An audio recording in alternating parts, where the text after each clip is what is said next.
আইন ও বিচার পত্রিকার নির্বাহী সম্পাদক এবং এই আয়োজনের সাথে যারা যুক্ত, বিশেষ করে আমাদের ডক্টর রুহুল আমিন রব্বানী এবং যারা এখানে সেশন নিয়েছেন এবং আপনারা যারা সংযুক্ত হয়েছেন, সবাইকে আমি আন্তরিক অভিনন্দন জানাচ্ছি এবং শুভেচ্ছা জানাচ্ছি। আপনাদের এখানে উপস্থিতি এটাই বলে দেয় যে আপনারা একটা পরিবর্তন চান এবং আপনারা ডিফারেন্টলি কিছু ইনোভেটিভ কাজ করতে চান। মূলত আপনাদের এখানের উপস্থিতি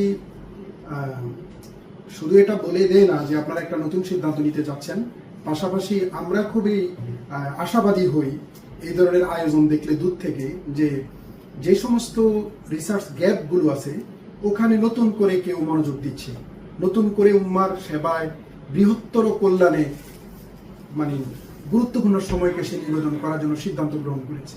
এটা দূর থেকে দেখে আমাদের খুব ভালো লাগে। আমাদের বাংলাদেশের গবেষণায় সরকারিভাবেই খুব খারাপ অবস্থা। ধরুন ঢাকা বিশ্ববিদ্যালয়ে মাত্র 2% গবেষণার জন্য বরাদ্দ হয়। যেই অ্যামাউন্টটা টোটাল ইউনিভার্সিটির বাজেটের জন্য দেওয়া হয় তার 2% বরাদ্দ হয় গবেষণার জন্য। সেটা 20 কোটি টাকার মতো হয়, 1000 কোটি টাকার মাঝে 20 কোটি টাকার মতো। এবং এই 20 কোটি টাকাও সবসময় কিন্তু খরচ হয় না। তো গবেষণায় বাংলাদেশে খুবই খারাপ অবস্থা। এর চাইতে আরো ভয়াবহতম অবস্থা হলো মাদ্রাসা জগতে গবেষণা বলতে একদম নাই বললে চলে। বিশেষ করে কওমি মাদ্রাসা, বিশাল একটা জনগোষ্ঠী, বাংলাদেশে প্রায় 80 লক্ষ স্টুডেন্ট কওমি মাদ্রাসা পড়ে। আর সরকারি ধারা বা আলিয়া ধারায় শিক্ষার্থীর সংখ্যা প্রায় 40 লাখের মতো। এখানে কোনো গবেষণার সিটি কোটাও নেই। এবং আমাদের যে বুদ্ধিভিত্তিক যে জাগরণ বা ইসলামিক চিন্তা চেতনার ভিতর দিয়ে দেশজ কালচার, মুসলিম চিন্তা চেতনার যে বিকাশ, স্থায়িত্ব এনশিওর করার যে প্রক্রিয়া, গবেষণা কত গুরুত্বপূর্ণ এটা বলাই বাহুল্য। কিন্তু সেই তুলনায় কিছুই নেই। অথচ আমাদের পূর্বপুরুষদের কিন্তু বা আমাদের আদি যে সালাফ ছিল তাদের কিন্তু কর্মকাণ্ড, পড়াশোনার পদ্ধতি, পলিসি, সিস্টেম সবকিছুই কিন্তু গবেষণা ওরিয়েন্টেড ছিল, সবকিছুই। তো বাংলাদেশে একটা মাত্র জায়গা যেটা ধরেন বা ইন্টারন্যাশনাল মান বজায় রেখে গবেষণা করে, কলেরা ইনস্টিটিউট থেকে যে আপনার জার্নালটা বের হয়, এটা হলো একদম ইন্টারন্যাশনাল মান মেনটেন করে। ওই সমপর্যায়ের আর পত্রিকা বাংলাদেশে নাই। ইসলামিক আপনার বাংলা একাডেমি অথবা আপনার এশিয়াটিক সোসাইটি যে গবেষণা প্রবন্ধগুলো করে, এগুলো A+ ক্যাটাগরি। আর ইসলামী জগতের গবেষণার যে দুরবস্থা, এর মাঝে A+ ক্যাটাগরিটা আছে ইসলামী আইন ও বিচার। আমরা আমাদের গবেষণার সময়, আমি PhD করেছি রাজশাহী ইউনিভার্সিটি IBS এ। তো গবেষণার সময় এই পত্রিকাটাই আমাদের গবেষকরা, ইন্টেলেকচুয়াল লোকজন, আমাদের সুপারভাইজার সহ সবাই এটাকে গুরুত্ব দিত। এবং এখানে যে গবেষণার ব্যাকরণ ফলো করা হতো, বাংলাদেশে আর কোনো এই লেভেলের কোনো পত্রিকা নাই। B ক্যাটাগরিতে ইসলামিক ফাউন্ডেশনের পত্রিকাটা আছে, এটাকে আমরা B ক্যাটাগরি ধরি। আর ইউনিভার্সিটিগুলোতে যে গবেষণাগুলো হয়, এগুলো আসলে স্যারদের পাবলিকেশন দরকার হয় প্রমোশনের জন্য, এবং বিভিন্ন এক একটার লেভেল এক এক রকম। কিন্তু ইসলামী আইন ও বিচার পত্রিকাটা কিন্তু খুবই উন্নত মানের পত্রিকা, আনডাউটেডলি। এখানে অনেক ইউনিভার্সিটি টিচার সাবমিট করার পরেও তাদের এটা রিজেক্ট হয়, প্রকাশ পায় না। এখানে কোনো কম্প্রোমাইজ এখানে হয় না। তো এই জন্য আপনারা এখানে যে পা রেখেছেন, তার আপনারা অনেক সচেতন এবং আপনারা কিছু একটা যে করতে চান, আপনাদের এখানে উপস্থিতি সেটা প্রমাণ করে। তো আপনারা এই সেশনগুলো, 3টা গুরুত্বপূর্ণ সেশনে যে বিষয়গুলো আপনারা জানলেন, এগুলো প্রাইমারি বা এলিমেন্টারি স্টেজের কথা। গবেষণা আসলে কন্টিনিউয়াস একটা প্রসেস। এগুলো গবেষকরা সবসময় শেখে, বিভিন্ন বিষয়বস্তু থেকে সে ডেটা কালেকশন করে, আইডিয়া কালেকশন করে, আইডিয়া জেনারেট করে, বিভিন্নভাবে এটা শেখার প্রসেস। কিন্তু একাডেমিক গবেষণা, এটা এমফিল বা PhD যেটা বলি, এটা প্রত্যেকটা ধাপে ধাপে, প্রত্যেকটা সিগমেন্টে এখানে কিছু জিনিস জানতে হয়। গবেষণার একটা শিল্পায়ন আছে। হুট করে যে কোনো একটা সেন্টেন্স বসাই দিলেই কিন্তু আপনার হবে না, এটা গার্বেজ হয়ে যাবে, অপ্রয়োজনীয় হয়ে যাবে। আবার একটা সেন্টেন্স টেনে দিলে দেখা যাচ্ছে এটা একটা গ্যাপ তৈরি হবে। এখানে প্রত্যেকটা শব্দ, সেন্টেন্স স্ট্রাকচারালি ডিজাইন করা, ওয়েল ডিজাইন থাকতে হয়। এটা অ্যাবস্ট্রাক্ট লেখার ক্ষেত্রেও ফরম্যাট করা আছে, ভূমিকার ক্ষেত্রেও ফরম্যাট করা আছে, লিটারেচার রিভিউর ক্ষেত্রেও একটা ব্যাকরণ মানা হয়। এবং আমাদের সমস্যা হলো, আমাদের লোকজনের গবেষণার যে আগ্রহ তৈরি হয় সেটা হলো ওই যে নামের আগে ড লাগানোর জন্য, অথবা ওয়াজে নসিহতে একটু ড লাগালে একটু জনপ্রিয় হওয়া যায়, অথবা প্রফেশনালি যাদের পিএইচডি হলে ইনক্রিমেন্ট বা প্রমোশন হবে এই কারণে। কিন্তু গবেষণা আসলে এটা না।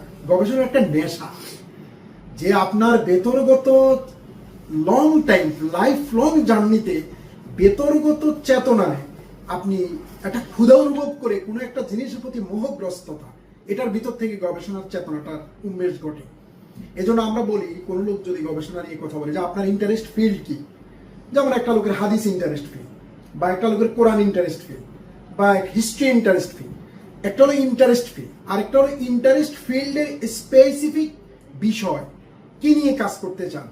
যেমন আমার আল কোরআন নিয়ে ধরেন আমার ইন্টারেস্ট ফিল্ড, আমি উত্তরাধিকারী সম্পত্তি হলো আমার স্পেসিফিক ফিল্ড, যে উত্তরাধিকারী সম্পত্তি নিয়ে কাজ করবো। এবার উত্তরাধিকারী সম্পত্তির কোন পার্ট নিয়ে আলোচনা করবো, এগুলো যত মানে স্পেসিফাই করা যায়, ছোট করা যায়, ন্যারো করা যায়, তত কাজের ইউনিকনেস তৈরি হয়, কাজটা তত স্ট্যান্ডার্ড হয়। তো এই জন্য আপনারা যারা এই ধরেন গবেষণার সাথে সম্পৃক্ত হতে চাচ্ছেন বা আছেন, আপনারা আগে চিন্তা করেন যে আপনি কোন বিষয়ে গবেষণা করবেন এবং কেন করবেন। রিসার্চ গ্যাপ গবেষণার সবচেয়ে গুরুত্বপূর্ণ, আপনি এগুলি জানছেন, আমি জাস্ট ব্রেনস্টর্মিং এর জন্য বলছি। রিসার্চ গ্যাপ যদি আপনি না জানেন, তাহলে কিসের গবেষণা আপনি করবেন? আমাদের সবচেয়ে দুর্ভাগ্য হলো, আপনারা বিশ্ববিদ্যালয়ের ওয়েবসাইটে, ঢাকা বিশ্ববিদ্যালয়ে ঢুকবেন, বিভিন্ন ইউনিভার্সিটি লাইব্রেরি এবং ডিপার্টমেন্টের যে সেমিনারের এরকম অনেক থিসিস আছে, আপনি দেখবেন অধিকাংশই দেখবেন যে অবজেক্টিভ নাই, ফাইন্ডিংস নাই। সে কি গবেষণা করছে এটাই কিন্তু কোনো আউটপুট নাই, কোনো রিকমেন্ডেশন নাই। গবেষণা কিন্তু এটা না। একমাত্র বাংলাদেশ ছাড়া পৃথিবীর যে রাষ্ট্রে আপনি যাবেন, গবেষণা কথা বলে। গবেষণা পড়লে নিউ নলেজ, মানে গবেষণাটা কি? গবেষণা হলো এক্সিস্টেন্স যে নলেজটা থাকবে, এটার আপনি ভুল ত্রুটির কারেকশন এনশিওর করবেন, অথবা এটার হরিজন্টাল অ্যাপ্রোচে এটাকে আপনি বিবেচনা করবেন, মানে নিউ নলেজ অ্যাড করবেন। এটা কিন্তু গবেষণা। আপনারা জানছেন, মানে এক্সিস্টেন্স যে নলেজটা আছে এটার ভিতরগত কারেকশন। ধরেন উত্তরাধিকারী সম্পত্তি নিয়ে আমি কাজ করেছি, তো আমি দেখেছি শুধুমাত্র এক বা একাধিক কন্যা হলে সম্পত্তি সবগুলোই 3/2টাকে 1961 এর পারিবারিক আইনের 6 নম্বর যে এটা আছে ওটাকে আমি রেকটিফিকেশনের সুপারিশ করেছি। তো এই জন্য গবেষণার যে গ্যাপটা, রিসার্চ গ্যাপটা, এটা জানার জন্য আপনাকে পড়তে হবে। এই পড়াটাই হলো লিটারেচার রিভিউ। এবং লিটারেচার রিভিউর যে আপনার ডিজাইনিংটা, এটা বিভিন্ন হয়, মূলত 3টে স্টাইলে হয়। একটা হলো নাম ধরে, থিসিসের নাম ধরে, ওই থিসিসের পক্ষে বিপক্ষে কথা বলে, কিন্তু বিপক্ষে কথা বলে দেখলে অনেকে এটাকে পজিটিভলি নেন না। আরেকটা হলো সারবস্তু, যে এই মর্মে এই বিষয়ে যতটা গবেষণা হয়েছে, আর্টিকেল, পাবলিকেশন, বই পুস্তক, সেন্সাস রিপোর্ট থেকে শুরু করে যত ধরনের ডকুমেন্টস আছে, ওই ডকুমেন্টসের সারবস্তুটাকে নিয়ে ক্রনোলজিক্যালি একটার পর একটা সাজিয়ে লিটারেচার রিভিউ করা। তো আমাদের অনেক গবেষক লিটারেচার রিভিউ বোঝেন। এরপর আপনি যে গবেষণা করবেন, আপনি আলটিমেটলি 2 বছর 2.5 বছরের টোটাল যে কাজটা করবেন, এটার একটা বডি তৈরি করা, যে রিসার্চ ম্যাট্রিক্স বলি এটাকে। এটা শিরোনামটা কি, অধ্যায় কটা হবে, তার অধ্যায় কটা হবে, এখানে কি কি বিষয় সংযুক্ত করব, ওই বিষয়গুলোর জন্য কোনটার জন্য কোন ইন্ডিকেটর কাজে আসবে, কোনটার জন্য কোশ্চেনিয়ার সার্ভে করব, কোনটার জন্য ইনডেপথ ইন্টারভিউ করব, কোনটার জন্য ফোকাস গ্রুপ ডিসকাশন করব, কোনটার জন্য আমি মানে ইথনোগ্রাফিক অ্যাপ্রোচে যাব। মানে এই যে বিভিন্ন যে গবেষণার টুলস গুলো ব্যবহার করব, কোনটা কোথায় কাজে লাগবে, কোনটাকে কোথায় কাজে লাগাবো, কোনটা দেখা যাবে শুধু লিটারেচার রিভিউ করে আমি শেষ করবো, সেখানে আমি ইন্টারভিউ মেথডে যাব না, সেখানে আমি গ্রুপ ডিসকাশনে যাব না, সেখানে আমি KII তে যাব না, কি ইনফরমেন্ট ইন্টারভিউতে আমি KII তে যাব না। এই যে সোশ্যাল সায়েন্সের অ্যাসপেক্টে এই যে 6-7টা গবেষণা যে টুলস আছে, এই টুলস গুলো কোন অধ্যায়ে কোনটা আমার কাজ দিবে, কোনটাকে আমি গ্রহণ করব এবং কেন গ্রহণ করব, এই সমস্ত প্রশ্নের আগে থেকেই ডিজাইনিংটা হলো তার যে বোর্ড ইনস্টলেশন, তার যে একটা ফ্রেমওয়ার্ক, কনসেপচুয়াল ফ্রেমওয়ার্ক, এটা তৈরি করা। অনেক গবেষক আছেন গবেষণা নেমে গেছেন, কিন্তু আসলে কি গবেষণা করতে চাচ্ছেন, কেন এই জিনিসটা তার জন্য মানে ইন্টারেস্ট ফিল্ড তার কেন, এটাই তিনি জানেন না। তার মানে অল্প পড়াশোনা করে কখনো গবেষণা হয় না। গবেষণা করতে হলে আগে হিউজ পরিমাণ পড়তে হয় লিটারেচার, তারপরে আপনি বুঝতে পারবেন যে অনেকেই কাজ করেছে এই বিষয়, এই জায়গাটুকুতে কাজ করার লোকের অভাব আছে, অথবা সময় বদলে গেছে, সিচুয়েশন চেঞ্জ হয়েছে, এখন এই বিষয়টাকে এই অ্যাপ্রোচে দেখব। আমার ধরেন আমি একটা কথা বলি, আমার মাদ্রাসা বোর্ডের কথা বলি, এখানে মাদ্রাসা বোর্ডে ধরেন 3 লাখ পরীক্ষা দিয়েছে, এইবারে ধরেন 2,95,000 দাখিলে পাশ করেছে, কিন্তু আবার এইবারে আলেম পরীক্ষা দিয়েছে মাত্র 86,000। তার মানে যেই হারে দাখিল পাশ করে তার 3 ভাগের 1 ভাগের 80% আলিমে ভর্তি হয়, বাকি সমস্ত স্টুডেন্ট বেরিয়ে যাচ্ছে কোথায়? কলেজে। তাহলে কেন যাচ্ছে? এই যে কজেস গুলো আইডেন্টিফাই করা, এটা শুধু আমি একজনকে জিজ্ঞাসা করি, হ্যাঁ তো আমরা জানি কলেজে গেলে আরবি কমে জন্য চলে যাচ্ছে, কিন্তু এটা কি মূল কারণ? এখানে অনেকগুলো কারণ আছে।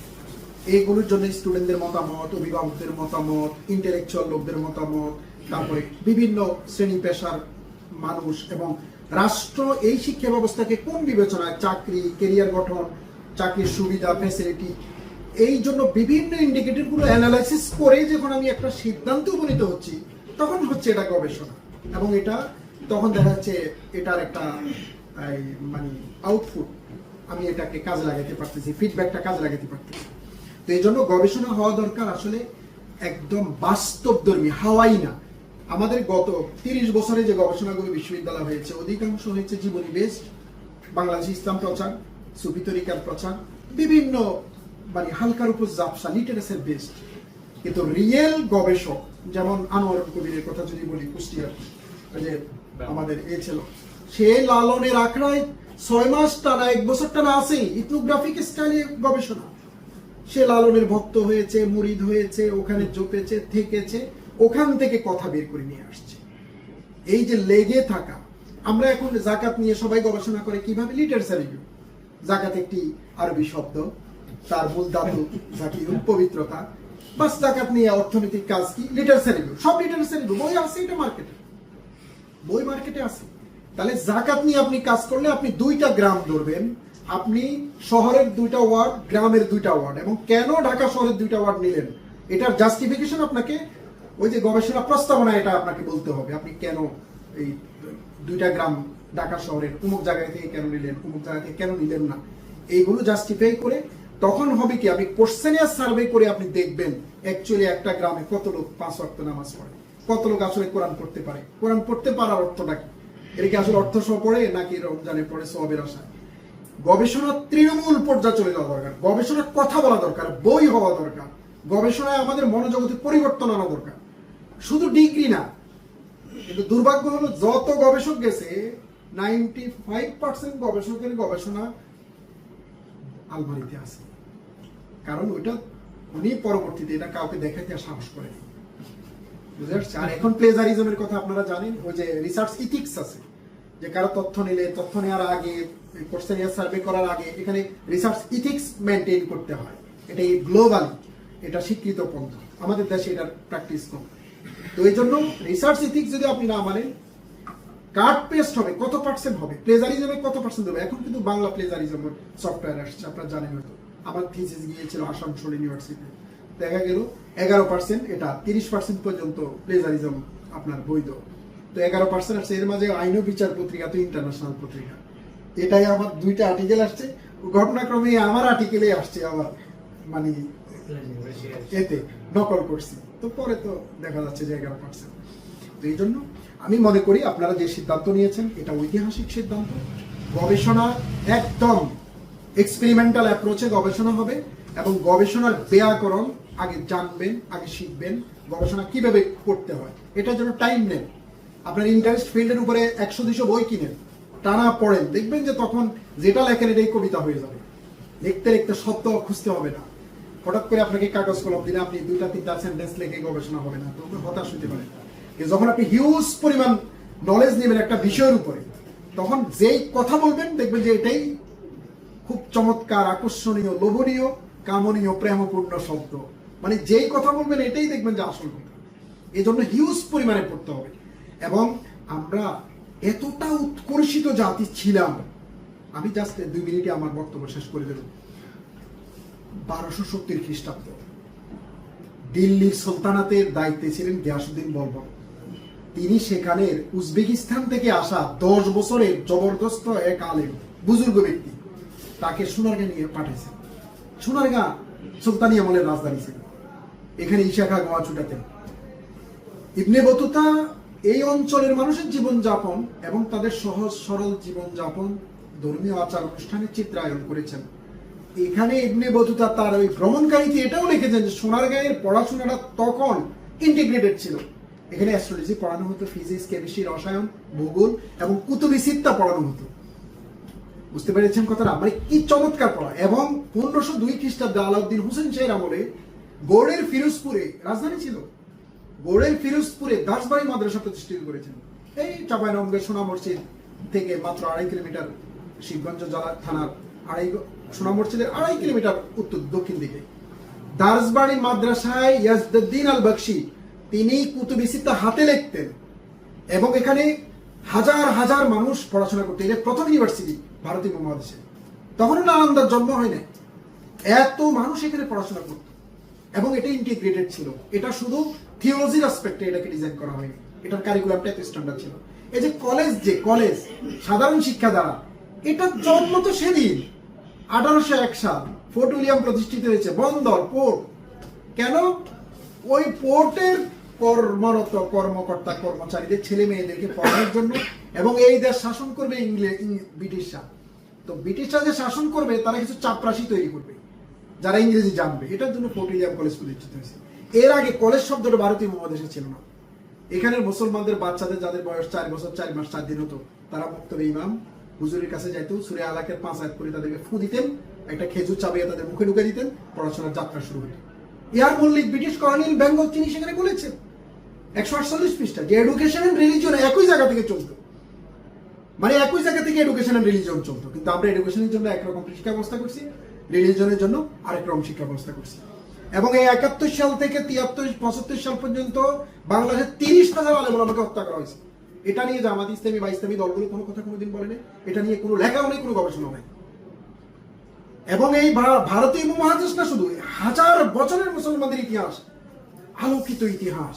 যেখানে মুসলমানরা ছিল সেখানে মুসলমানরা সরাইখানা রাস্তার পাশে বানিয়েছে, দূর দূরান্ত পায়দল মানে পায়ে হেঁটে মানুষ যাইতো, ঘোড়া ছিল না, তো এই সরাইখানা থাকতো, ফ্রি মুসলমানরা খাওয়াইতো, পাশে মসজিদ ছিল এবং গভীর কূপের ব্যবস্থা ছিল, মানে দিঘীকরণ করছে। আপনি যারা আতিয়া মসজিদ, আপনি যারা বাগা মসজিদ, আপনি যান সোনা মসজিদ, প্রত্যেকটা মসজিদের সাথে গভীর নলকূপ মানে পুকুর দিঘীকরণ করা আছে মুসলমানদের। এবং এই কলেজ যে শব্দটা, এই যে দুইটা ধারা আসছে এগুলোর বয়স, এবং এখনো মাদ্রাসা ইসলামী তাহজিব তামাদ্দুনের যে সাকসেস রেট, আমি তো বলি প্রায় যে 32টা বৃদ্ধাশ্রম আছে বাংলাদেশে, সবচেয়ে বড়টা হলো সিরাজগঞ্জে, সরকারিভাবে প্রতিষ্ঠিত। একজনও মাদ্রাসা ছেলে পেলে নাই, একজনও মাদ্রাসা শিক্ষিত লোকের বাবা মা থাকে না, এবং কোনো প্র্যাকটিসিং মুসলিম বৃদ্ধাশ্রমে থাকে না যাদের বাবা মা বৃদ্ধাশ্রমে রাখতে হয় না। ডাক্তার আছে, ইঞ্জিনিয়ার আছে, জাহাঙ্গীরনগর বিশ্ববিদ্যালয়ের শিক্ষক আছে, অনেক বড় বড় মহারথী আছে। 50,000-এর বেশি বাংলাদেশে মাদকাসক্ত নিরাময় কেন্দ্র আছে। এগুলোর উপর আপনারা গবেষণা করেন, একটাতেও কোনো মাসের শিক্ষার্থী নেই এবং কোনো প্র্যাকটিসিং মুসলিম নেই। বাংলাদেশে 2022 সালে প্রথম ডেইলি স্টার রিপোর্ট করেছে, প্রথম আলো রিপোর্ট করেছে গবেষণা করে, যে 80 লক্ষ লোক মাদকাসক্ত, এবং তারা 2025 সালে যেটা বলেছে যেটা 83 লক্ষ হয়েছে, একজনও মাদ্রাসা শিক্ষার্থী নেই। ওই সাকসেস রেট 2022 সালে প্রথম আলো তারা বলেছে যে ঢাকা শহরে 60 মিনিটে একটা করে ডিভোর্স হয়। 2023 সালে এসে তারা বলছে যে 40 মিনিটে, এবং 2025 সালে জানুয়ারিতে তারা বলছে যে এটা হলো 38 মিনিটে একটা করে ডিভোর্স হয়। এবং তার 48% হলো প্রফেশনাল, যারা মাসের শেষে ইনকাম করে, যাদের ইনকাম জেনারেশন আছে, মানে টাকা আসে মান্থলি, সোশ্যাল স্ট্যাটাস আছে, শিক্ষিত, এরা 48%। তার মানে শিক্ষা, টাকা পয়সা, জীবনযাপন প্রক্রিয়া, আধুনিকীকরণের প্রসেস, তার সম্পর্ককে নির্মাণ করতে কিন্তু পারে না, বহুগামিতার কারণে, পরকীয়ার কারণে, বিভিন্ন কারণে। এগুলো হলো আমাদের গবেষণার বিষয়। এবং মাদ্রাসায় 146 জন শুধু মিল্লাতের স্টুডেন্ট আছে, ঢাকা বিশ্ববিদ্যালয়ের শিক্ষক 146 জন, শুধু মিল্লাতের স্টুডেন্ট, তামিল মিল্লাতের ছাত্র আছে ঢাকা বিশ্ববিদ্যালয়ের শিক্ষক 100 কত জন, 46 জন। এবং গত ভর্তি পরীক্ষাগুলোতে দেখেন সাকসেস রেট। তো এই জন্য আপনারা যারা গবেষণা করতে আসছেন, গবেষণা করবেন এক্সপেরিমেন্টাল অ্যাপ্রোচে, যেটা প্রাগমেটিক অ্যাপ্রোচে, যেটা জীবনযাপনের উপর প্রভাব পড়বে, যেটা মুসলিম উম্মার জন্য খোরাক হবে এবং উপাদেয় হবে, যেটা আমাদের আগামী প্রজন্মকে সঠিকভাবে গাইডলাইন দেবে। আপনাদের এই যাত্রা শুভ হোক। আল্লাহ রাব্বুল আলামিন আপনাদের এই সাহসী উদ্যোগকে কবুল করুক। আল্লাহ রাব্বুল আলামিন পবিত্র কোরআনে ফিকির শব্দটা 18 বার বলেছে। ফিকির, চিন্তা করা, মানে ফিকির করা, মানে এই যে চিন্তা করা, এই যে ইনোভেটিভ কাজ করা, ক্রিয়েটিভ কাজ করা, নতুন জ্ঞান তৈরি করা, এটার ভিতর দিয়েই আসলে ওয়াররাসিকুনা ফিল ইলম তৈরি হয়। ওয়াররাসিকুনা ফিল ইলমের বড় সংকট। আল্লামা আছে দেশে অনেক, কিন্তু ওয়াররাসিকুনা ফিল ইলম নাই। আল্লাহ রাব্বুল আলামিন আপনাদের সবাইকে কবুল করুন। আসসালামু আলাইকুম।